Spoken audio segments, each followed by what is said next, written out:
आज का हमारा टॉपिक है नीति आयोग। हम लोगों ने यूपीपीसीएस प्रारंभिक परीक्षा 2026 को लेकर जो सीरीज शुरू की है, उस सीरीज में अगला टॉपिक नीति आयोग है।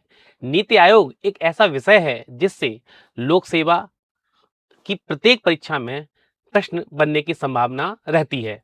ये प्रश्न प्रारंभिक परीक्षा, मुख्य परीक्षा इत्यादि सभी में आते हैं।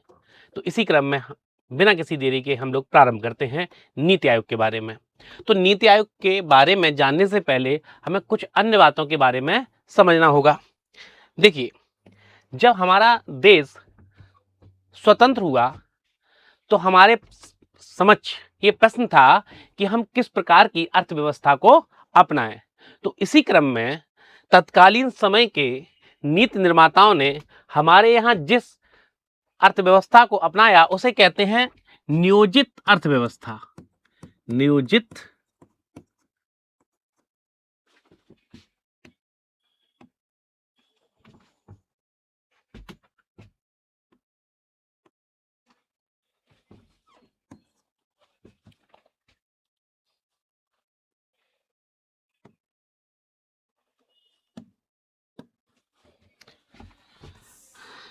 उसे कहते हैं नियोजित अर्थव्यवस्था। अंग्रेजी में इसे हम कहेंगे प्लान्ड इकोनॉमी। Planned economy. इसके तहत ऊपर से देश के विकास के लिए ऊपरी स्तर पर अर्थात संघीय स्तर से कुछ नीतियां बनाई जाएंगी, अर्थात उनका प्लान बनाया जाएगा। नीतियों के लिए प्लान बनाया जाएगा, नियोजन किया जाएगा, नीतियां बनाई जाएंगी और उसके बाद उन नीतियों से भारत के विकास को प्रभावी बनाया जाएगा। तो इस प्रकार हम लोगों ने नियोजित अर्थव्यवस्था की शुरुआत की। अब प्लान बना, चूंकि हमें नियोजित अर्थव्यवस्था के तहत नीति बनानी है ना, नीतियां बनानी है, तो कोई ना कोई एक ऐसी संस्था चाहिए जो कि नीतियां बनाए। तो इसके लिए 15 मार्च 1950 को एक संस्था का गठन किया गया जिसका नाम था योजना आयोग। जिसका नाम था योजना आयोग। इस योजना आयोग का अध्यक्ष, इसका एक अध्यक्ष होता था। अब अध्यक्ष कौन होता था इसका? ये होते थे पदेन प्रधानमंत्री, अर्थात जो प्रधानमंत्री के पद पर होगा वो योजना आयोग का अध्यक्ष होगा। और एक होते थे उपाध्यक्ष। एक होते थे उपाध्यक्ष। तो योजना आयोग के जो प्रथम उपाध्यक्ष थे वो थे गुलजारी लाल नंदा। गुलजारी लाल नंदा ये प्रथम उपाध्यक्ष थे। इसके अलावा कुछ अन्य सदस्य इसमें होते थे। तो ये संस्था जो होती थी वो देश के विकास के लिए नीति निर्माण करती थी। इसी संस्था ने भारत में विकास कार्यों के लिए 12 पंचवर्षीय योजना बनाई। 12 पंचवर्षीय योजनाएं बनाई। ठीक है, लेकिन इसका जो अप्रोच था वो टॉप टू बॉटम था।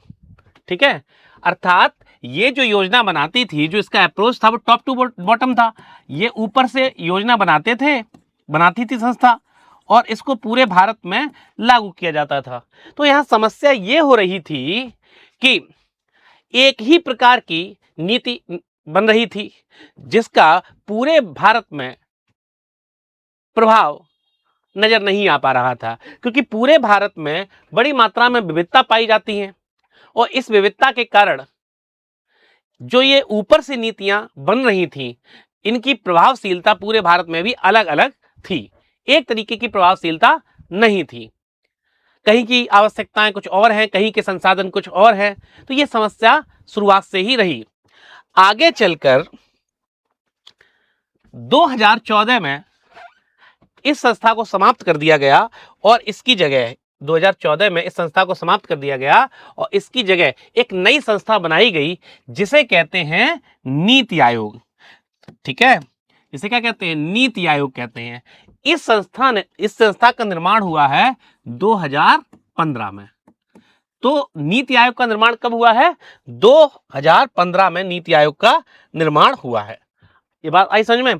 तो इस प्रकार ये समझिए कि जो नीति आयोग है इसकी पेरेंट संस्था कौन सी थी?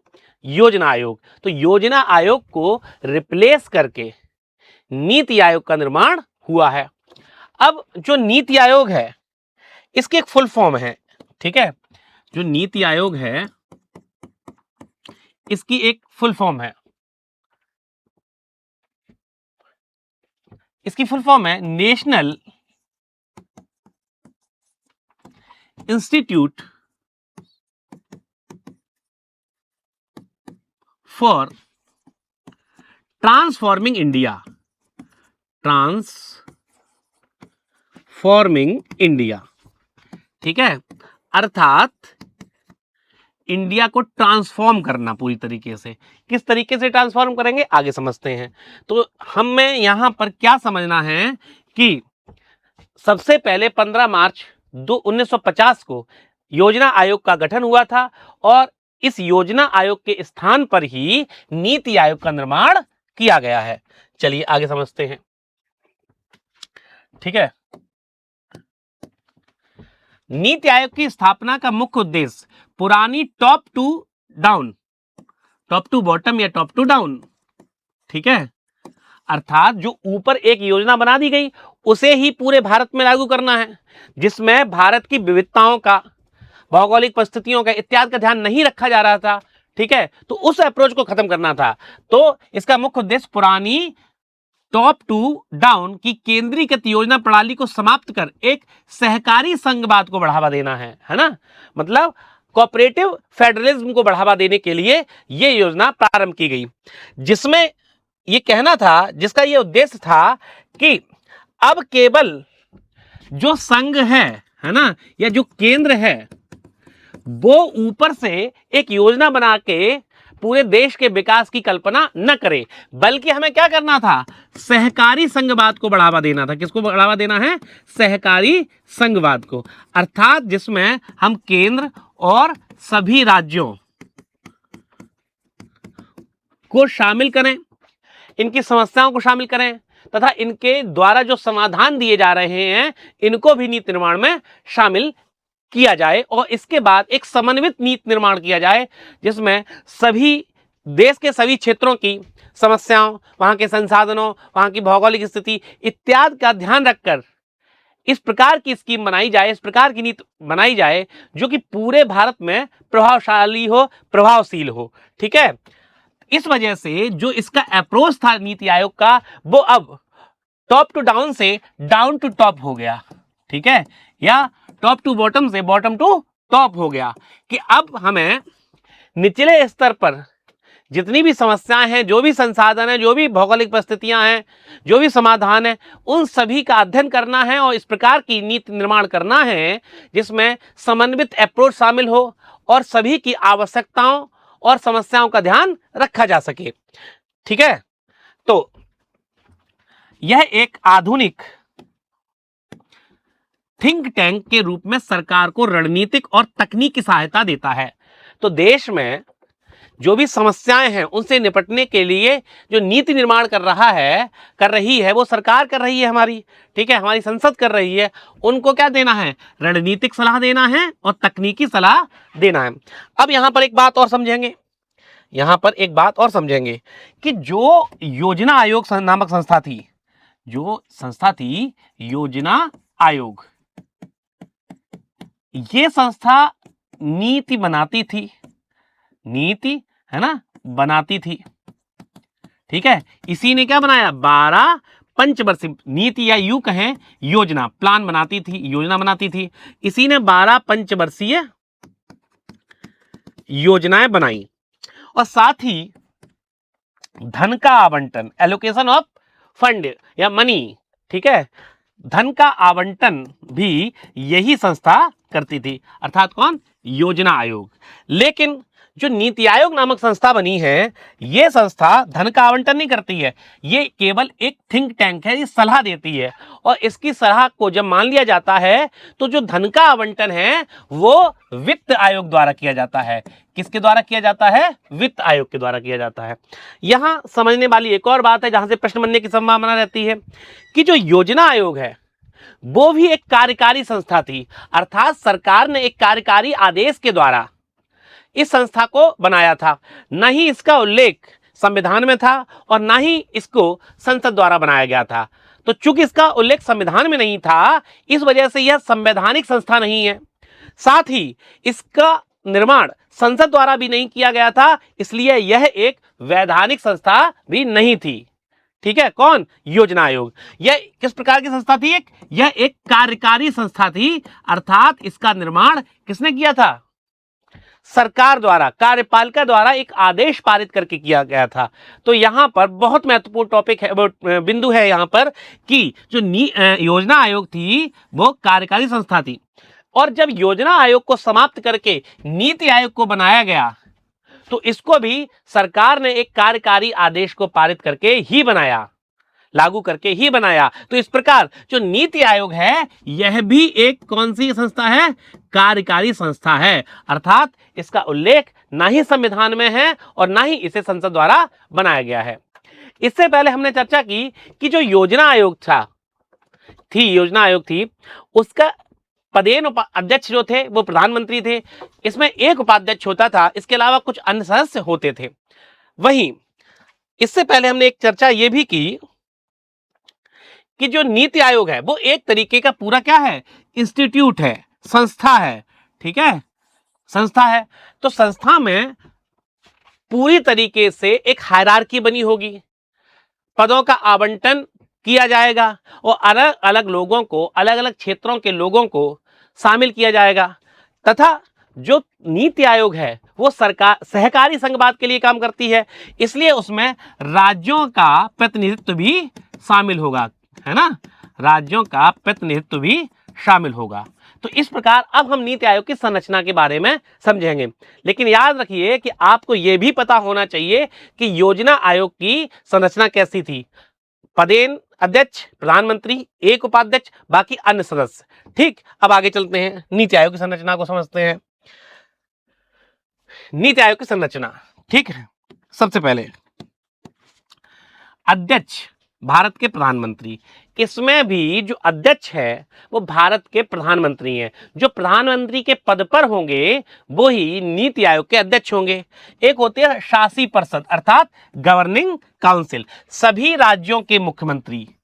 अब देखिए, हमने बताया था कि इसमें यह संस्था जो है सहकारी संघवाद को बढ़ावा देने के लिए है। तो सहकारी संघवाद का मतलब है जहां पर केंद्र और राज्य दोनों मिलकर सहयोग के साथ नीति का निर्माण करें, योजना का निर्माण करें। तो अब ये प्रधानमंत्री हो गए, यहाँ पे केंद्र सरकार का प्रतिनिधित्व हो गया यहाँ पे। अब गवर्निंग काउंसिल जो है इसमें सभी राज्यों के मुख्यमंत्री शामिल हैं। ठीक है, इसके अलावा केंद्र शासित प्रदेशों के मुख्यमंत्री जहां विधानसभाएं हैं, जैसे दिल्ली, पुडुचेरी और जम्मू कश्मीर, इनके मुख्यमंत्रियों को भी शामिल किया गया है। अर्थात ये किसी भी तरीके से कोऑपरेटिव फेडरलिज्म को आगे बढ़ाने की दिशा में बढ़ती है। ठीक है, अन्य केंद्र शासित प्रदेशों के उपराज्यपाल, अब केवल राज्यों और विधानसभाओं वाले यूटीज को शामिल नहीं किया गया है, इसमें जो अन्य यूटीज हैं जहां पर विधानसभाएं नहीं है उनके प्रशासकों को भी, उनके उपराज्यपालों को भी शामिल किया गया है। तो ये भी शासी परिषद में शामिल है। ठीक, फिर होती है इसमें क्षेत्रीय परिषदें, रीजनल काउंसिल्स, एक या अधिक राज्यों या क्षेत्रों को प्रभावित करने वाले विशिष्ट मुद्दों और आकस्मिक मामलों के समाधान हेतु। ठीक है, देखिए क्षेत्रीय परिषद, मान लीजिए एक पर्टिकुलर क्षेत्र है, मान लीजिए मध्य भारत हो गया। मध्य भारत में मान के चलते हैं हम छत्तीसगढ़ को काउंट कर लेते हैं, हम एमपी को काउंट कर लेते हैं, इससे लगे तेलंगाना को काउंट कर लेते हैं, तेलंगाना को काउंट कर लेते हैं।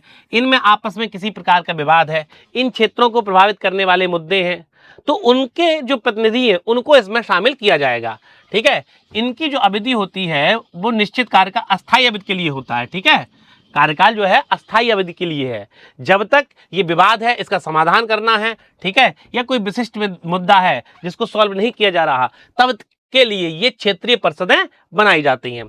ठीक है, इसकी अध्यक्षता कौन करता है? क्षेत्रीय परिषदों की प्रधानमंत्री या उसके द्वारा नामित कोई व्यक्ति करता है क्षेत्रीय परिषदों की। देखिए ऐसा है, भारत में क्षेत्रीय तौर पर राज्यों को कई भागों में बांटा गया है, जैसे पश्चिमी क्षेत्र, दक्षिणी क्षेत्र उत्तर पूर्वी क्षेत्र, उत्तरी क्षेत्र, पूर्वी क्षेत्र, यहाँ पर यदि किसी प्रकार की समस्या होती है उसका समाधान चाहिए, ठीक है। इसके अलावा यहाँ के क्षेत्रों के कोई विशिष्ट मुद्दे हैं, है ना, जो क्षेत्र विशेष से संबंधित है, उन मुद्दों को निपटाना है, उन मुद्दों के संबंध में बातचीत करनी है, इसके लिए क्षेत्रीय परिषद का निर्माण किया जाता है, ठीक है। फिर है विशिष्ट आमंत्रित सदस्य, विशेषज्ञ, जिनके पास किसी क्षेत्र विशेष का ज्ञान और योग्यता हो, ठीक है। अब जैसा कि हमने चर्चा की शुरुआत में ही कि जो नीति आयोग है वो एक थिंक टैंक है ना। थिंक टैंक का मतलब ये लोग बैठकर चर्चा करते हैं, शोध करते हैं और इसके बाद ये किसी भी प्रकार के निर्णय पर पहुंचते हैं, ठीक है। समझ में आया कि नहीं? अर्थात इसका मुख्य काम है R&D, रिसर्च एंड डेवलपमेंट, ठीक है। रिसर्च एंड डेवलपमेंट करने के बाद ये किसी निर्णय पर पहुंचते हैं, उसके बाद सरकार को सलाह देते हैं। तो ये थिंक टैंक है। तो थिंक टैंक है तो इसमें विशेषज्ञ भी होने चाहिए, इस वजह से विशेष आमंत्रित हैं विशेषज्ञ जिनके पास किसी क्षेत्र विशेष का ज्ञान और योग्यता हो। मान के चलिए कि नीति आयोग को किसी के क्षेत्र में कोई नीति निर्माण करना है, कोई योजना बनानी है, कोई नई पहल प्रारंभ करनी है, तो अब ये पहल सभी लोग तो नहीं प्रारंभ कर सकते हैं, इसके लिए हमें किसी क्षेत्र के विशेषज्ञों की आवश्यकता होगी, ठीक है। तो उन विशेषज्ञों को इसमें शामिल किया जाएगा, ठीक है। आगे समझिए। इसके बाद होता है इसका पूर्णकालिक ढांचा, ठीक है। इसमें एक होता है उपाध्यक्ष, प्रधानमंत्री द्वारा नियुक्त होता है उपाध्यक्ष, इन्हें कैबिनेट मंत्री का दर्जा प्राप्त होता है, ठीक है। तो इसमें एक कौन होता है? उपाध्यक्ष होता है, ठीक। इसमें होते हैं एक पूर्ण और कुछ होते हैं पूर्णकालिक सदस्य, इन्हें राज्य मंत्री का दर्जा मिला होता है। ये भी किसी न किसी क्षेत्र के विशेषज्ञ हो सकते हैं, है ना, कोई मंत्री हो सकते हैं या किसी इंस्टीट्यूट के चीफ हो सकते हैं, डीन हो सकते हैं, प्रिंसिपल हो सकते हैं। कुछ होते हैं अंशकालिक सदस्य, अग्रणी विश्वविद्यालय, शोध संगठनों एवं अन्य प्रासंगिक संस्थाओं के अधिकतम 2 सदस्य पदेन आधार पर और बारी बारी से यानी रोटेशन के द्वारा। तो कुछ इसमें अंशकालिक सदस्य भी होते हैं। कुछ होते हैं पदेन सदस्य, मंत्री परिषद से अधिकतम 4 सदस्य जिन्हें प्रधानमंत्री द्वारा नामित किया जाता है। जो मंत्रिपरिषद बनी हुई है केंद्र में, ठीक है, minister of council of ministers, उसमें से किन्हीं 4 सदस्यों को नीति आयोग का पदेन सदस्य बनाया जाता है, ठीक है। इसके अलावा होता है एक मुख्य कार्यकारी अधिकारी, ठीक है, सीईओ, ठीक, चीफ एग्जीक्यूटिव ऑफिसर, प्रधानमंत्री द्वारा नामित एक निश्चित कार्यकाल के लिए नियुक्त भारत सरकार के सचिव स्तर के अधिकारी। कोई भी अधिकारी जो सचिव स्तर का है वो इसका सीईओ बन सकता है। अब थोड़ा सा बैक करके समझते हैं कि जो इसके उपाध्यक्ष हैं, ठीक है, किसके, वो कोई व्यक्ति होता है जिसे कैबिनेट मंत्री का दर्जा प्राप्त होता है। तो जो नीति आयोग है, नीति आयोग के पहले उपाध्यक्ष, है ना, नीति आयोग के जो पहले उपाध्यक्ष बने थे वो कौन बने थे? वो बने थे अरविंद पनगड़िया, अरविंद पनगड़िया। और इसी प्रकार से जो सीईओ हैं, ठीक है, इसी प्रकार से जो सीईओ हैं, ठीक है, इसकी जो पहली सीईओ बनी थी, प्रथम सीईओ, ठीक है, वो कौन थी? सिंधुश्री खुल्लर, सिंधुश्री खुल्लर इसकी प्रथम सीईओ थी, ठीक है। अब जो योजना आयोग थी वहां पे सिर्फ उपाध्यक्ष होता था, वहां सीईओ जैसी कोई बात ही नहीं थी, क्योंकि वो इंस्टीट्यूट नहीं था। ये एक इंस्टीट्यूट है, national institute for transforming India, ठीक है। इसका एक सचिवालय होता है जहां पर ये लोग बैठकर कार्य करते हैं, सेक्रेटेरिएट होता है, ठीक है। इसकी कुछ विशिष्ट इकाइयां हैं, है ना, जिनसे ये काम करता है। एक होती है इसमें शोध शाखा मतलब रिसर्च विंग, एक होती है परामर्श शाखा कंसल्टेंसी विंग, और एक होती है टीम इंडिया शाखा मतलब टीम इंडिया विंग, ठीक है। चलिए अब समझ लिए इन तीनों के बारे में। जैसा कि हम लोग चर्चा कर चुके हैं कि जो नीति आयोग है वो एक थिंक टैंक है। थिंक टैंक क्या करेगा? रिसर्च एंड डेवलपमेंट करेगा, ठीक है।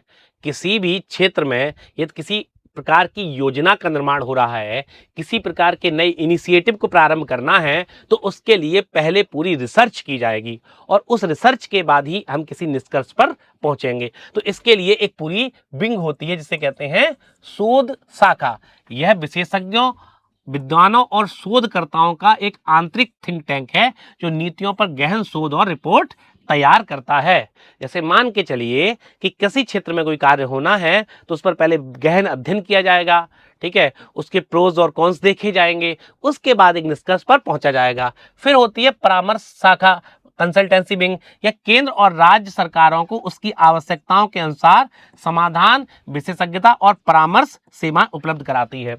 केंद्र और राज्य सरकारें जब किसी प्रकार की नई योजना, नई पहल इत्यादि को प्रारंभ करती है तो उसके बारे में उनको परामर्श देने का, कंसल्टेंसी देने का जो काम है वो भी नीति आयोग की कौन करती है? परामर्शदात्री शाखा करती है। और टीम इंडिया शाखा क्या करती है?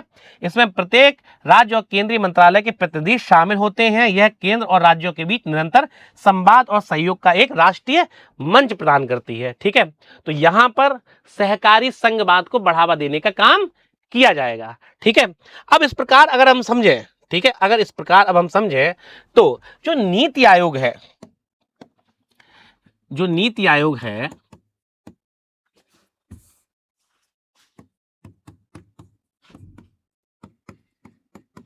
उसकी आपको भूमिका समझ में आ जाएगी। ठीक है, उसकी आपको क्या समझ में आ जाएगी? भूमिका, कि किस भूमिका में है नीति आयोग। ठीक है, तो ये क्या है? एक थिंक टैंक। देखिए, आज 21वीं शताब्दी चल रही है। 21वीं शताब्दी बहुत ही जटिल शताब्दी है। एक तरफ हमें देश का विकास भी करना है, पर्यावरण का संरक्षण भी करना है, विश्व के देशों के साथ कदम ताल करके भी चलना है, नई तकनीकों को भी अपनाना है, ये सारे काम करने हैं। समस्याएं जटिल होती जा रही हैं तो समस्याओं का समाधान भी जटिल है। तो इसके लिए क्या करना है? थिंक टैंक बनाने थे, तो हमने थिंक टैंक के रूप में नीति आयोग को का निर्माण किया। ठीक है, दूसरी इसकी शाखा है परामर्श देना, है ना, परामर्श देना, परामर्श देना इसका दूसरा काम है। एक तो थिंक टैंक हो गया, एक परामर्श देना। विभिन्न, देखिए, जो सरकार में बैठे लोग हैं वो सभी विशेषज्ञ तो है नहीं। ठीक है, तो नीति आयोग में कई सारे विशेषज्ञों को शामिल किया जाता है और ये विशेषज्ञ थिंक टैंक के माध्यम से, रिसर्च एंड डेवलपमेंट के माध्यम से किसी निष्कर्ष पर पहुंचते हैं। उसके बाद आधुनिक समस्याओं के समाधान के लिए आधुनिक उपाय सुझाते हैं और किसी भी मुद्दे पर सरकारों को क्या देते हैं? परामर्श देते हैं। तीसरा है सहकारी संघवाद को बढ़ाना, सहकारी संघवाद को बढ़ावा देना। ठीक है, ये तीसरा काम है इसका। ओके, तो इसमें भी क्या है? सहकारी संघवाद को बढ़ावा देना, अर्थात केंद्र और राज्यों के बीच तारतम्यता बैठानी है, दोनों को बराबरी के आधार पर प्रतिनिधित्व देना है। इस प्रकार हमें डाउन टू टॉप अप्रोच को फॉलो करना है। ठीक है, ये वाली जो क्लास है आपकी केवल प्रारंभिक परीक्षा के लिए नहीं, प्रारंभिक और मुख्य परीक्षा दोनों के लिए, ध्यान रखिएगा। तो डाउन टू टॉप अप्रोच है जिसमें सभी को साथ लेके चलना है, कोई बड़ा छोटा नहीं है, बल्कि संघ और राज्य दोनों ही प्रशासन और शासन के एक अंग हैं। अब इसमें कोई बड़ा और छोटा नहीं है, सबको साथ मिलकर काम करना है, सभी को बराबर प्रतिनिधित्व देना है। तो ये नीति आयोग की भूमिका हो जाती है कि थिंक टैंक है, परामर्शदात्री निकाय है और सहकारी संघवाद को बढ़ावा देने वाला एक निकाय है। चलिए आगे चलते हैं। ठीक है, यहां पर भी बहुत ज्यादा बल नहीं देना, थोड़ा समझ लीजिए बस। इसके 4 प्रमुख कार्य क्षेत्र हैं। ठीक है, क्या करना है? नीति और कार्यक्रम का ढांचा तैयार करना है। कोई भी नीति है ना, पॉलिसी एंड प्रोग्राम फ्रेमवर्क, उसके लिए ढांचा तैयार करके देना है। मान के चलिए हमें प्रदूषण से नियंत्रण चाहिए, प्रदूषण नियंत्रण करना है तो उसके लिए ढांचा बना के देगी। ठीक है, मान लीजिए हमें नवीकरणीय, है ना, ऊर्जा को बढ़ावा देना है तो उसके लिए ढांचा तैयार करके देगी। ठीक है, फिर क्या है? सहकारी संघवाद को बढ़ावा देना, जैसा कि हम लोग चर्चा कर ही चुके हैं कि संघ और राज्य सरकारें मिलकर काम करें, सहयोग के आधार पर काम करें, न कि प्रतिस्पर्धा के आधार पर। अब यहां पर एक चीज समझनी है कि एक तरफ जो नीति आयोग है वो सहयोग की बात करता है। ठीक है, एक तरफ जो नीति आयोग है वो सहयोग की बात कर रहा है। ठीक है, किसमें सहयोग? केंद्र और राज्य इनके बीच आपसी सहयोग की बात कर रहा है। दूसरी तरफ अभी आगे पढ़ेंगे कि नीति आयोग प्रतिस्पर्धा की बात भी करता है, लेकिन यह प्रतिस्पर्धा आपसी प्रतिस्पर्धा नहीं है, यह प्रतिस्पर्धा है विकास की प्रतिस्पर्धा।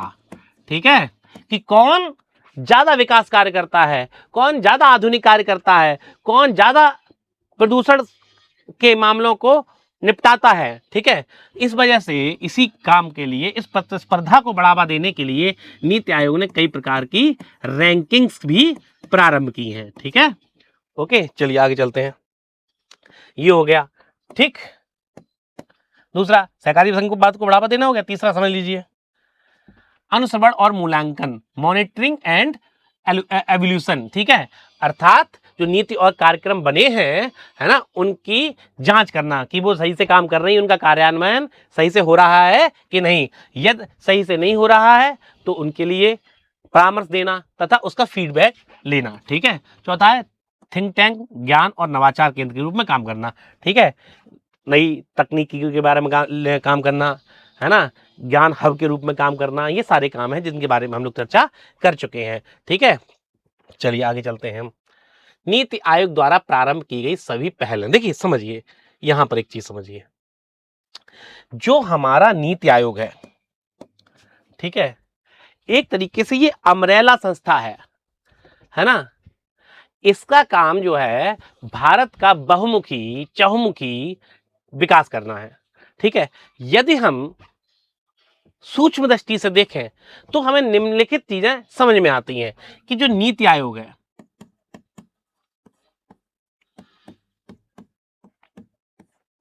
का कार्य क्षेत्र समझ में आएगा। नीति आयोग जो है इसका हमें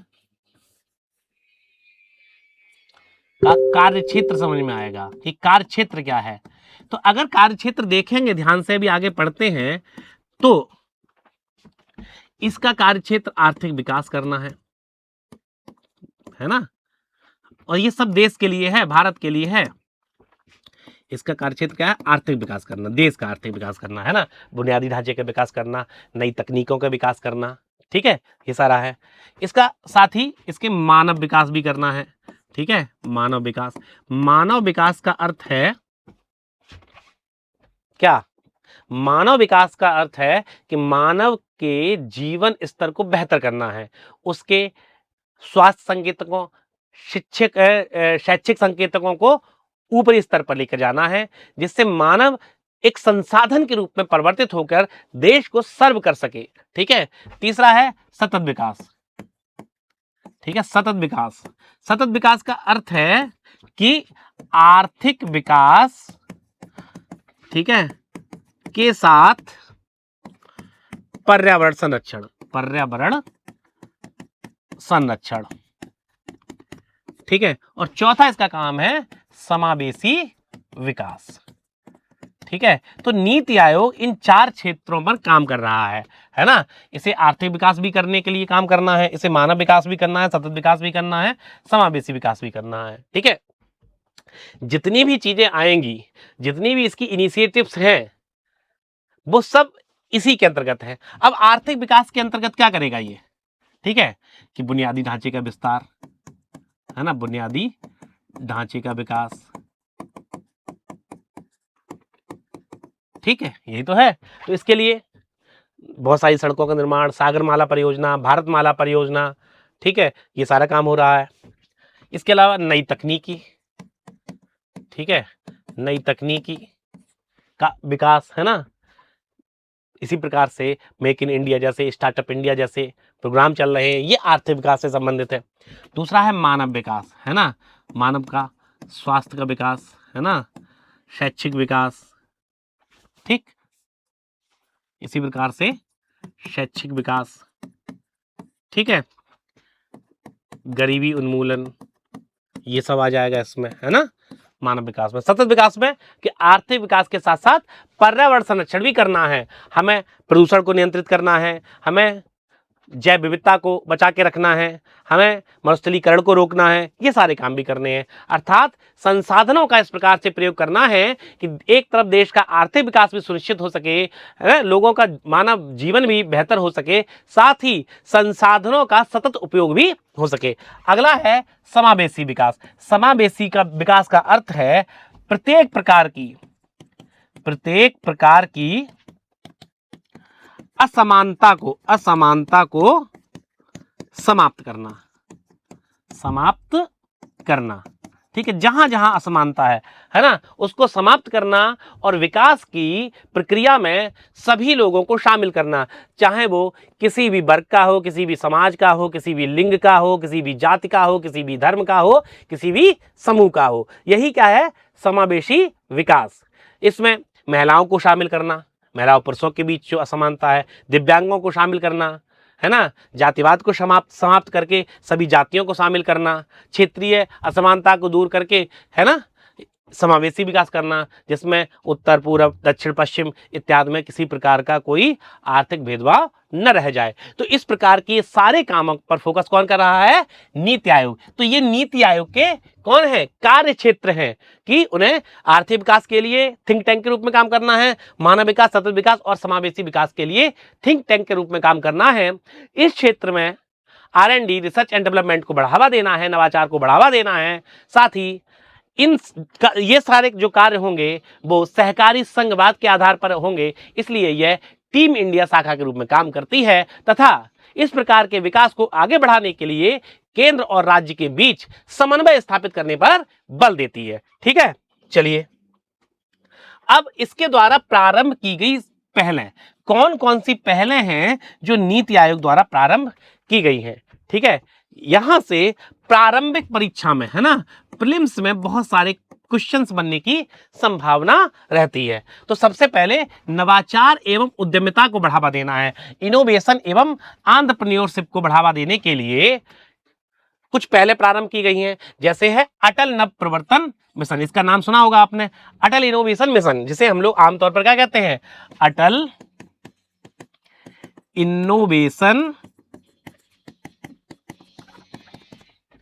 मिशन। यहां से आपने देखा होगा कि क्वेश्चन आते रहते हैं, है ना, कि देश में नवाचार का वातावरण तैयार करने के लिए इस मिशन को प्रारंभ किया गया है। ठीक है, 2016 में, तो एक फैक्ट बन गया, ये प्रश्न बन गया यहां से कि 2016 में अटल इनोवेशन मिशन प्रारंभ किया गया। काय के लिए? नवाचार और स्टार्टअप की संस्कृति को बढ़ावा देने के लिए, है ना, नए उद्योगों को बढ़ावा देने के लिए, नए विचारों को बढ़ावा देने के लिए इस प्रकार की चीजें की गई हैं। अब जो ये अटल इनोवेशन मिशन है, ठीक है, जो इसको हम शॉर्ट में क्या कहेंगे? AIM, अटल इनोवेशन मिशन। जो अटल इनोवेशन मिशन है, इसके दो वो हैं एस्पेक्ट, वो क्या कहते हैं, इसके दो घटक हैं, दो कंपोनेंट है। एक है किसके? AIM, एक है अटल टिंकरिंग लैब। ठीक है, अटल टिंकरिंग लैब। इसमें क्या होता है? 6 से 12 क्लास के बच्चे, जो 6 to 12 स्टैंडर्ड के बच्चे हैं, है ना, कक्षा के बच्चों के बीच विज्ञान और नवाचार की संस्कृति को बढ़ावा देना। ठीक है, ये किसका लक्ष्य है? अटल टिंकरिंग का। दूसरा है अटल इंक्यूबेशन सेंटर। ठीक है, ये क्या है? ये उच्च स्तर पर, है ना, उच्च शैक्षिक स्तर पर या उद्यमियों के लिए, एंटरप्रेन्योरशिप के लिए है ना, जो एंटरप्रेन्योर हैं उनके लिए है क्या? अटल इंक्यूबेशन सेंटर।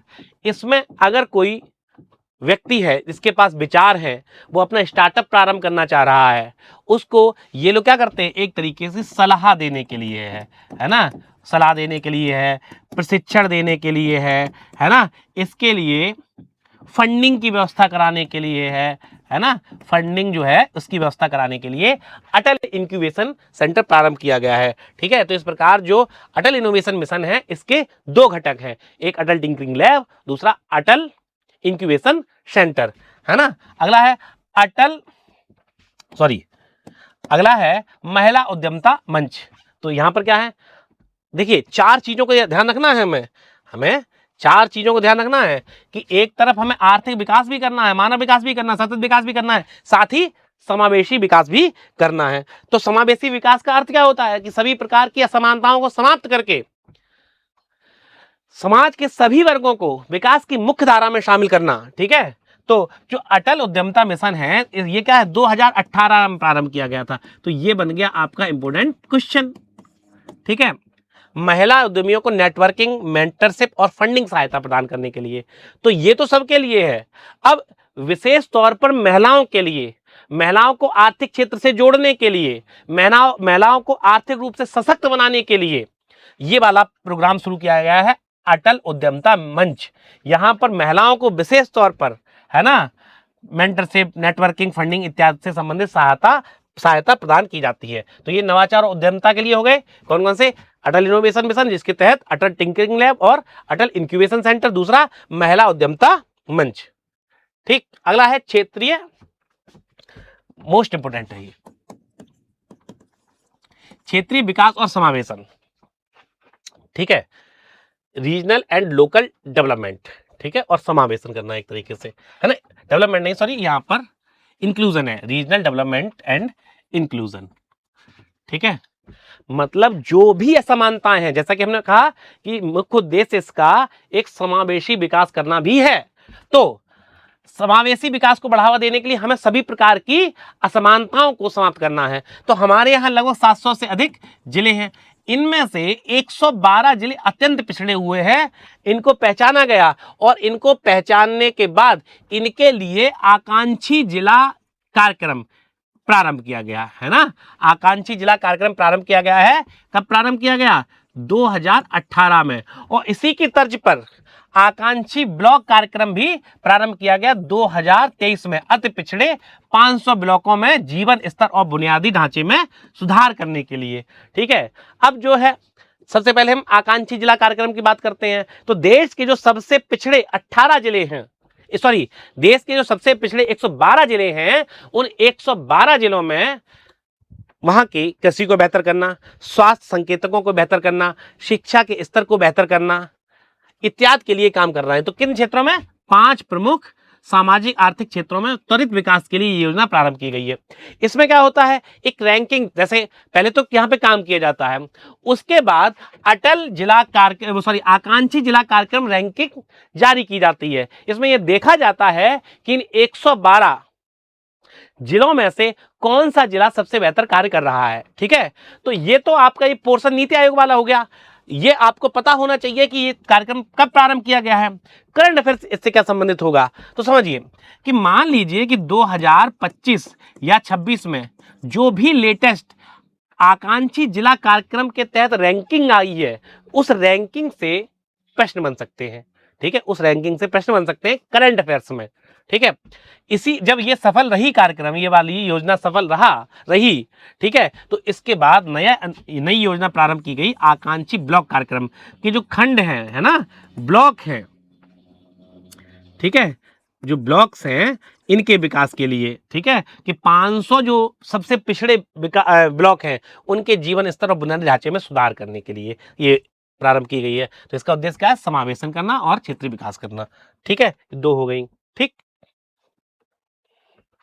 आगे सामाजिक क्षेत्र और शिक्षा एवं स्वास्थ्य के लिए क्या कर रही है, तो 7 एवं 7E योजना प्रारंभ की है, मतलब कार्यक्रम प्रारंभ किया है 2017 में। शिक्षा और स्वास्थ्य क्षेत्र में कायाकल्प के लिए राज्यों को तकनीकी सहायता देता है। तो प्रश्न यहां से क्या बनेगा, सीधा सीधा प्रश्न ये बनेगा, क्या बनेगा, इंपोर्टेंट यहां भी हो जाता है कि ये 7 एवं 7E कार्यक्रम किसने प्रारंभ किया है। तो किसने प्रारंभ किया है, ये प्रारंभ किया है नीति आयोग ने। ठीक है, ये कार्यक्रम किसने प्रारंभ किया है, नीति आयोग ने। उद्देश्य क्या है, शिक्षा और स्वास्थ्य संकेतकों को बेहतर करना, उसका कायाकल्प करना। ठीक है, तो यहां से क्वेश्चन बन सकता है। पोषण अभियान 2018 में प्रारंभ किया गया है, ठीक है। तो काय के लिए? बच्चों एवं महिलाओं में कुपोषण, बौनापन और एनीमिया को दूर करने के लिए, है ना। जो मेल न्यूट्रिशन का शिकार है ना, स्टंटिंग के शिकार है, बौनापन किसे कहते हैं कि उम्र की अपेक्षा हाइट में कमी होना, ठीक है। एनीमिया मतलब ब्लड की कमी होना, रक्त की कमी होना, इनको दूर करने के लिए पोषण अभियान प्रारंभ किया है। ये भी किसने प्रारंभ किया है? नीति आयोग ने, ठीक है। ये कब प्रारंभ किए हैं, कौन कौन सी पहले हैं, ये आपके प्रारंभिक परीक्षा के लिए महत्वपूर्ण टॉपिक हो जाते हैं, ठीक है। फिर डेटा तकनीक और सुशासन के लिए, ठीक है, गुड गवर्नेंस, सुशासन, ठीक है, और डेटा और डिजिटल गवर्नेंस के लिए डेटा गवर्नेंस क्वालिटी इंडेक्स 2020 में प्रारंभ किया है। सरकारी विभागों द्वारा डेटा प्रबंधन और डिजिटल दक्षता का मूल्यांकन करना, ठीक है। आजकल आईटी का युग है, इंफॉर्मेशन टेक्नोलॉजी का युग है, हर चीज डिजिटल होती जा रही है। डिजिटलीकरण के युग में सबसे बड़ी समस्या है डेटा को सुरक्षित रखना। डेटा वर्तमान समय में किसी भी देश का फ्यूल है, ईंधन है।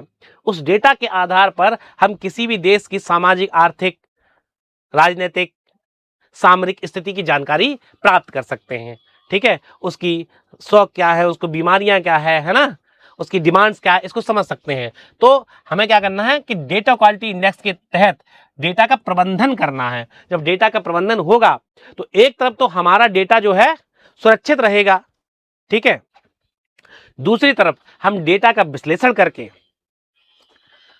नीति निर्माण कर सकेंगे, योजना का निर्माण कर सकेंगे, जो योजना अधिक प्रभावी साबित होंगी और भारत को शीघ्र ही विकसित देश की श्रेणी में लेकर जाएंगी।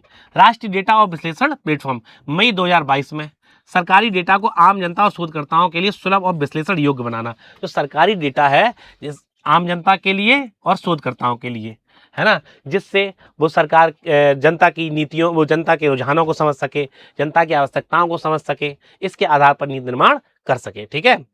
नीति फॉर स्टेटस, ठीक है, मार्च 2024 में, ये मोस्ट इम्पोर्टेंट हो जाता है इस परीक्षा की दृष्टि से।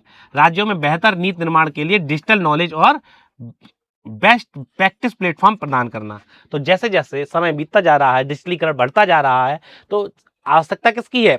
डिजिटल एजुकेशन की है। किसकी है? डिजिटल एजुकेशन की, है ना।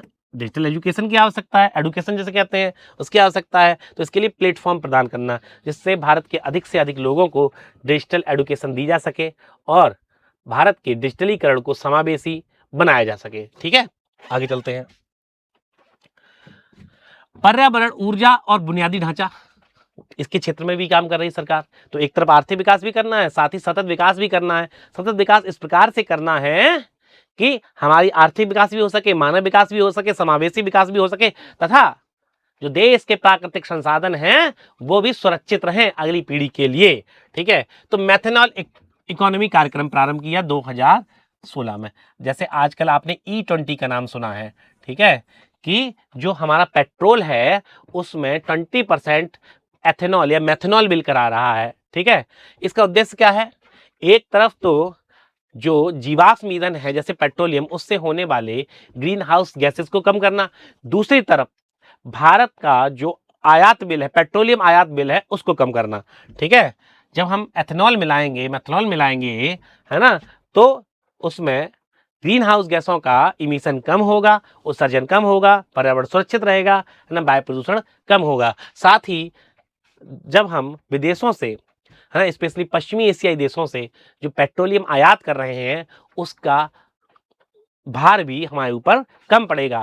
साथ ही जो कृषक हैं, है ना, जो कृषक हैं गन्ना जैसी कृषि में जुड़े हुए हैं, उनके जो वेस्टेज हैं उनसे एथेनॉल बनेगा, है ना, और जो कृषक हैं उनकी जो उनको आर्थिक विकास का लाभ मिलेगा, उनको एक अतिरिक्त आय मिल पाएगी, ठीक है। राष्ट्रीय मुद्रीकरण पाइपलाइन, ये बुनियादी ढांचे के विकास के लिए है, 2021 में प्रारंभ की गई थी। ये मोस्ट इंपोर्टेंट हो जाती है, इसके बारे में अलग से भी चर्चा करेंगे जब मुख्य परीक्षा का बैच प्रारंभ करेंगे। ब्राउनफील्ड बुनियादी ढांचा संपत्तियों का निजी क्षेत्र के माध्यम से मुद्रीकरण, जो भी पुरानी सरकारी संपत्तियां हैं, पब्लिक प्रॉपर्टीज हैं, ठीक है, उनको क्या कहते हैं, उनको लीज पर दिया जाएगा, है ना, उनसे जो पैसा मिलेगा उनका विकास किया जाएगा, तथा चूंकि जब हम उन्हें लीज पर देंगे तो उनका भी, जो लोग लीज पर लेंगे, जो प्राइवेट सेक्टर के लोग, वो उनका भी विकास करेंगे, तो इससे दोहरा विकास होगा। शून्य अभियान 2021 में प्रारंभ किया, शहरी डिलीवरी और परिवहन में इलेक्ट्रिक वाहनों को बढ़ावा देने के लिए शून्य अभियान प्रारंभ किया गया है।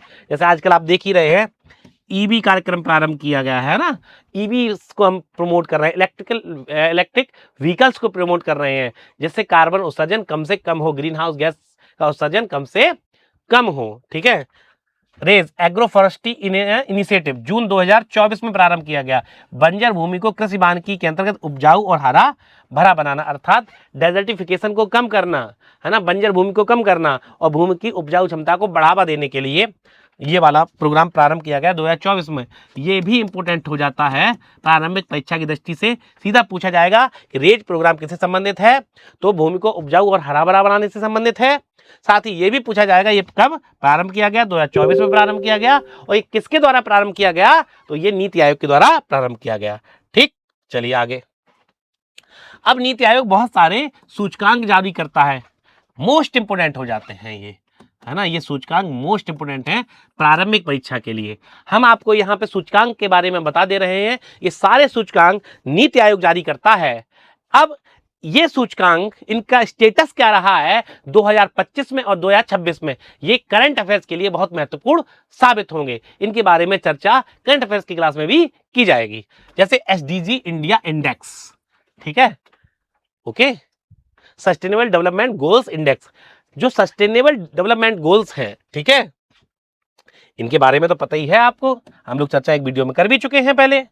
एसडीजी सस्टेनेबल डेवलपमेंट गोल्स 17 हैं, 2015 से लेकर 30 की अवधि के लिए हैं।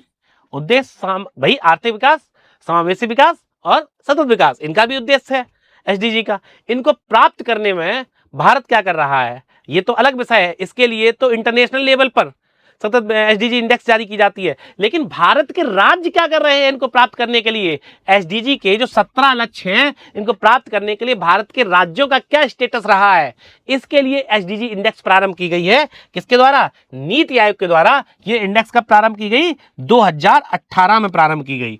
ये कब की गई, 2018 में, ठीक है, मोस्ट इंपोर्टेंट हो जाती है। इसमें यह मापा जाता है कि राष्ट्र जो है एसडीजी, सॉरी, राज्य जो है एसडीजी को प्राप्त करने में कहां तक सफल हुए हैं, ठीक है, कौन कौन से राज्य बेहतर प्रदर्शन कर रहे हैं, कौन कौन कम बेहतर प्रदर्शन कर रहे हैं। इससे राज्यों के बीच में बेहतर प्रदर्शन के लिए प्रतिस्पर्धा बढ़ती है, जिससे अगले वर्षों में प्रत्येक राज्य जो आज निचले स्तर पर है, ठीक है, इन लक्ष्यों को प्राप्त करने में वो अगले साल अच्छी मेहनत करता है, अच्छी तरीके से नीतियों को लागू करता है और बेहतर रैंक प्राप्त करने की कोशिश करता है। अगला है समग्र जल प्रबंधन सूचकांक।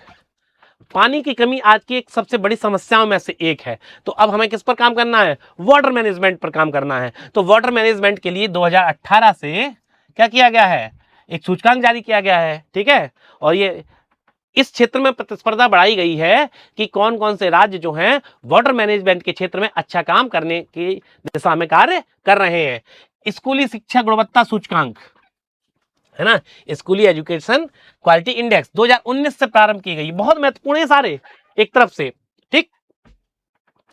इसमें स्कूलों में, है ना, शिक्षा की स्थिति कैसी है ना, यहां पर सरकार, राज्य सरकारें क्या कर रही हैं, उनमें काम करने वाले टीचर्स कैसे काम कर रहे हैं, विभाग कैसे काम कर रहा है, इनरोलमेंट कैसे हो रहा है, ठीक है, उनकी सीखने की क्षमता क्या है बच्चों की, ठीक, जितनी भी शिक्षा से संबंधित योजना है उसका आउटपुट क्या मिल रहा है, इस क्षेत्र में ये बताता है सूचकांक, ठीक है, कि किस क्षेत्र में कौन सा राज्य बेहतर काम कर रहा है। भारत नवाचार सूचकांक, ठीक है, इंडिया इनोवेशन इंडेक्स, ये 2019 में प्रारंभ की गई थी।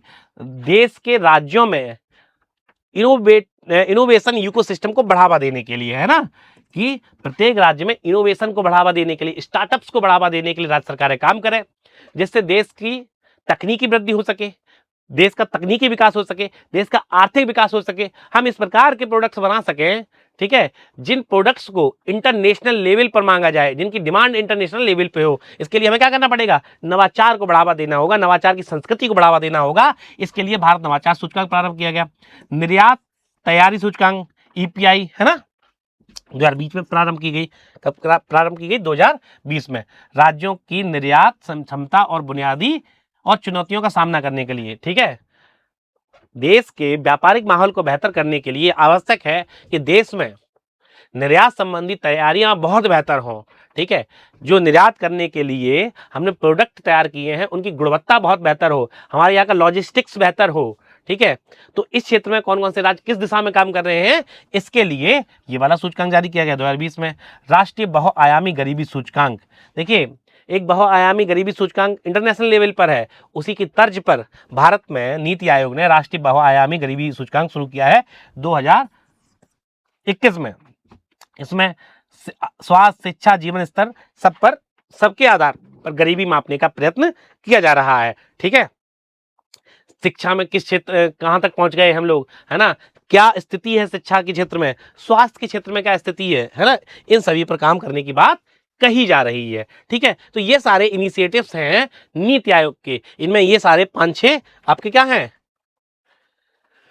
5-6 सूचकांक है। ठीक है, तो हमें ये सारे इनिशिएटिव्स पता होने चाहिए कि ये नीति आयोग द्वारा प्रारंभ किए गए हैं। ठीक है, साथ ही वर्तमान में इनका स्टेटस क्या है, ये करंट अफेयर से संबंधित मुद्दे हो जाते हैं। तो इस प्रकार नीति आयोग बहुत ही महत्वपूर्ण टॉपिक है यूपीपीसीएस प्रारंभिक परीक्षा, इसके साथ साथ मुख्य परीक्षा के लिए भी। ठीक, तो धन्यवाद। आज नीति आयोग के टॉपिक में इतना ही। मिलते हैं हम कल एक नए टॉपिक के साथ, जो कि प्रारंभिक परीक्षा 2026 में बहुत ही उपयोगी होगा।